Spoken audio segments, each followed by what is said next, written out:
Hello everyone! So for today's video, kay kini nga videos kay kadto pa jud 21 ako gigama. So karon pa jud nako siya na-upload.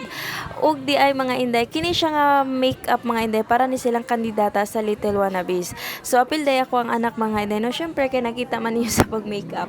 Ug shout out po day ko sa tig makeup no nga nindot jud kay siya tan-awon mga inday. Simple ra siya pero grabe ka nindot jud tan-awon mga inday. So mao ni yung profile ang tig makeup no. So nindot jud kay mga inday dili jud kamahayan ang iyang pag-makeup no.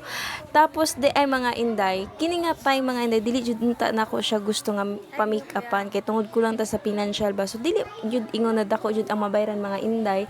Pero kung makaingid tag wala jud tay mahatag mga inday. So salamat na lang jud sa iyang mamala kay nihatag jud pud mga inday para pud make-upan siya. So diri nga side mga inday, grabe na jud akong kakulba no. Bisag dili ako amurampa na kulbaan gyapon ko kay anak man ako na kay kabalo ko sa akong anak mga inday, grabe jud na kaulawon.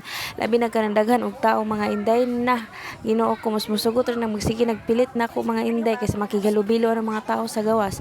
So mao to mga inday, habang gina-make-upan siya, ako siyang ginaignan nga dili magulaw-ulaw kay dali ra na mahuman mamay gusto gud niya mga inday dili gyud tanan ko siya painteron anang mga kandidata mga inday kay kabalo ko nga ulawon jud kayo siya pero kay tungod kursunada man siya nag-ingon nga mo inter siya no. So ako na siyang gipa-inter kay lahat man jud tong imong anak ang mas kursunada mga inday kaysa ikaw nga inahan ang kursunada kay kung ikaw kursunada nga iginikanan imong anak dili na sila mo inter. So mas gusto nako nga siya gyud mismo ang miingon na mo inter siya kay makabalo ko mga inday nga morampa siya.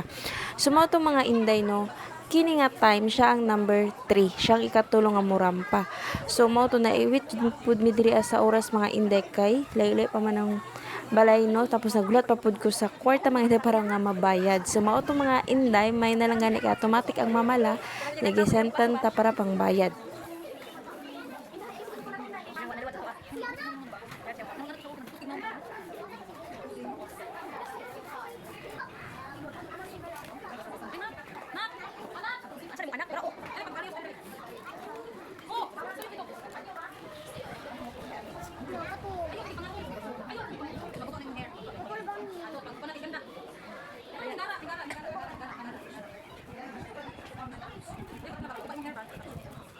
Oh, pak, guwapa kay mga inday, wala pa na nahuman og makeup no, wala pa na lipstick.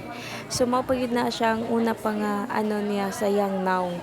So karon mga inday ganahan jud pud siya mga inday nga kanang makeupan siya kay mo ni ginabuhat ni diri sa balay mga inday kay na siya makeup na gamay pang bata lang gud siya. Wa jud adlaw no nga di siya mag-makeup bisag gabi mo makeup na siya. So mao na yung ganahan kanang makeupan siya.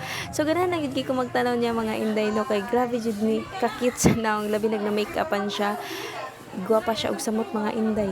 Unya ganahan ko magtanaw siya mga inday kay samtang gina-makeupan siya sige siya gili sa amin mga inday kay ginatan-aw jud niya iyang naong kung unsa na nabag-o na ba or unsa na hitabo siyang naong sumuot to pagka human jud niya makeup mga inday no. Grabe jud niyang lipaya kay ngano ni guwapa na daw siya nindot jud daw pagka makeup ang iyahang naong.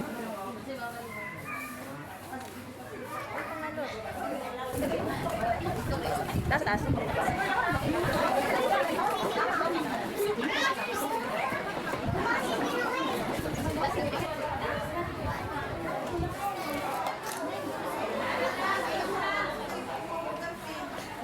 Oh, di ba mga inday? Bagay ra gid kay sa iya ang simple nga makeup no. Nindot kay siya tan-awon mga inday.